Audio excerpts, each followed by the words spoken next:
I think movies are really important for a few different reasons. As a filmmaker myself, Christopher Nolan makes his films like mazes. Every little detail is perfect. Every moment is balanced between being organized and messy. He's like a watchmaker in the movie world, creating worlds where time twists, reality breaks apart, and human mistakes are shown on the biggest scale you can imagine, and they get really angry during that process. So they're kind of looking for it. But behind the camera, there's another drama happening. Nolan is famous for being strict and controlling, and this has made him work with some of the best actors alive. Actors who don't always like being controlled. He's a director who doesn't like improvising, but he works with actors who love it. He loves silence, but he teams up with people who live in noise. In a career known for big movies, Nolan's biggest challenge has often been smaller and more human. It's the clash between his method and the actors' personalities. These aren't fights you read about in magazines, but cracks in trust, battles over timing, and crashes between big egos and perfect precision. He has worked with legends, but some left wounds. These are the 7 actors Christopher Nolan himself has said, or quietly hinted, were the most difficult to work with, and why those problems shaped his journey through movies. Number 1. Christian Bale. Christian Bale is known for being intense. And on Nolan's sets, that intensity sometimes worked both ways. Their partnership started with Batman Begins, a role that needed Bale to change, not just his body, but his mind too. Nolan loved the dedication, but Bale's temper was legendary. Crew members whispered about his famous anger, the same energy that powered his acting, but also shook the set. For Nolan, who loved controlled order, Bale's fire could be both a gift and a problem. The stories of Bale's blow-ups have become Hollywood legends. On the set of Terminator Salvation, years after working with Nolan, Bale's angry outburst at a camera guy went viral. "I want you off the set. You have any idea?" While that explosion didn't happen on Nolan's films, it showed the same temper Nolan had to deal with. Coworkers said that Bale had an almost monk-like focus. He would disappear into his character, blocking out distractions. But when that focus was broken, the reaction was huge. Nolan, who's famously calm and organized, found himself managing not just Gotham's shadows, but the mind of his main actor. Nolan once said that working with Bale was like steering a hurricane. You respect the power, but you never forget it can knock you down. For The Dark Knight, the challenge got bigger. Ledger's Joker loved chaos. Bale's Batman needed discipline. Keeping that balance required Nolan to act as a referee as much as a director. The energy between Bale's serious Bruce Wayne and Ledger's crazy Joker created movie magic. But behind the scenes, it was Nolan's quiet control that kept the storm under control.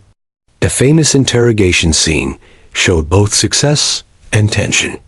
Bale wanted Batman's violence to feel raw, even out of control.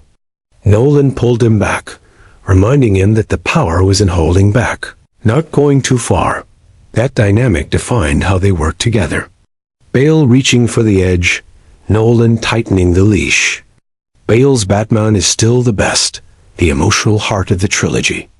But to Nolan, working with him was always a test of patience, of rhythm, of control. With Christian Bale, the talent was never in question. The question was whether the fire would burn or light things up.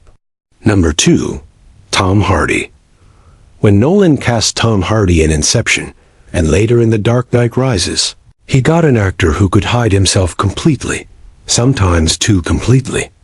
Hardy's mumbling voice choices became a controversial topic. From Eames's smooth talk to Bane's distorted threat, Nolan defended him publicly. Yet insiders say the sound problems frustrated him deeply.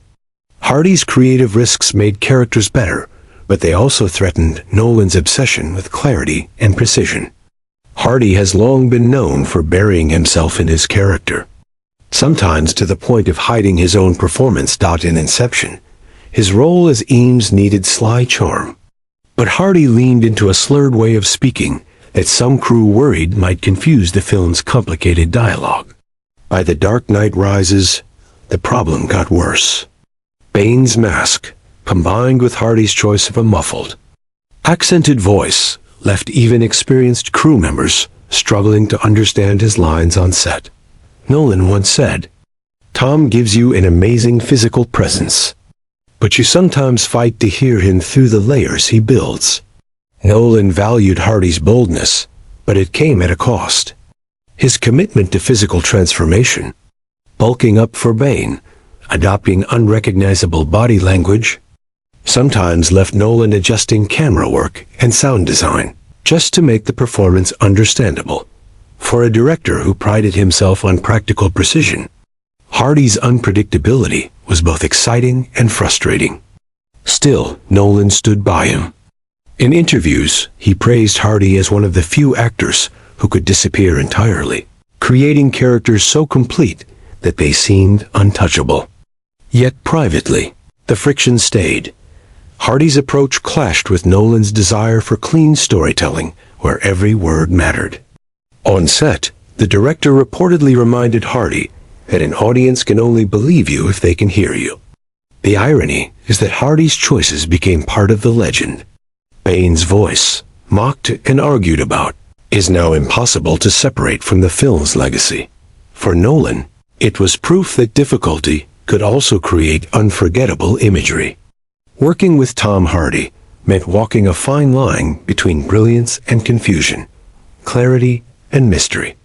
And for Christopher Nolan, that balance was as scary as any scene he put on screen. Number 3. Michael Caine. Michael Caine has been Nolan's most regular partner, appearing in almost every one of his films.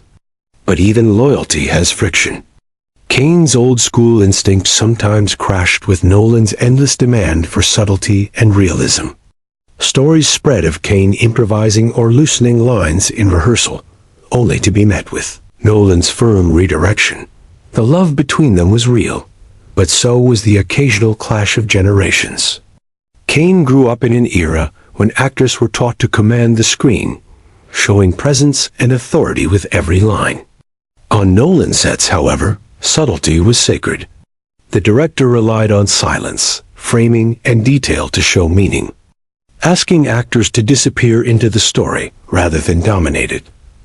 Crew members remembered moments where Caine leaned into theatrical displays only for Nolan to cut and insist on restraint. Nolan once explained, "Michael comes from a school where performance fills the frame.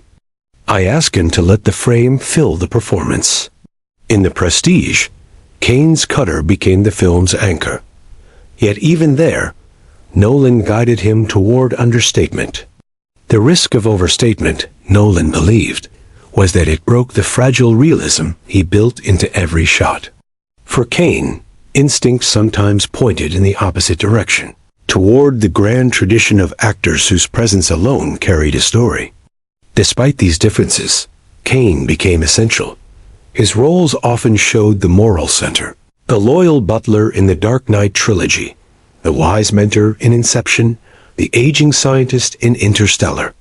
Nolan once called him the heart that beats beneath the machinery of the film. Yet even that heart needed adjustment, reshaped to fit Nolan's minimal vision. Their bond lasted precisely because it was tested. Caine softened his approach. Nolan allowed warmth, and together they carved out performances that touched people deeply. For Nolan, Michael Caine was more than a partner. He was living proof that even the closest partnerships in movies need negotiation, and that true respect is built in the space where two traditions collide. Number 4. Anne Hathaway. Anne Hathaway's work in The Dark Knight Rises and Interstellar showed Nolan at his most ambitious with female characters. Yet Hathaway's preparation-heavy process sometimes stretched against Nolan's stripped-down minimal style. She trained for months in movement, fight choreography, and vocal inflection. Nolan valued her commitment, but he also grew impatient with rehearsal-heavy methods that slowed his relentless pace. To him, perfection lived in the take, not the workshop. Hathaway's approach was based on careful planning. For Selina Kyle, she studied cat-like movement, worked daily with stunt teams, and analyzed vocal tones until the role felt complete. Nolan admired the seriousness, but insiders noted his preference for instinct over endless preparation. He once said, "You can rehearse forever, but the truth only arrives when the camera rolls." That belief often clashed with Hathaway's desire to arrive on set with every detail mapped. On Interstellar, the tension got deeper. Hathaway played Amelia Brand, a scientist torn between love and duty. Her preparation leaned heavily into emotional research, reading about astronauts, exploring themes of sacrifice, while Nolan insisted the emotion should come out in the moment. Crew members recalled long discussions where Hathaway asked for clarity on lines, while Nolan pushed her to trust silence. The director prized spontaneity, believing over-rehearsal risked draining authenticity. Still, Hathaway's performances connected. Her Selina Kyle balanced elegance with threat, and her speeches in Interstellar became key moments of Nolan's filmography. Yet the cost of those results was the push and pull between actress and director. In interviews, Hathaway admitted, "Chris never babies you. He expects you to leap, and you either land or you don't." Their dynamic showed a broader truth about Nolan's sets. "Oh, you don't seem happy to see me." He wanted actors willing to adapt to his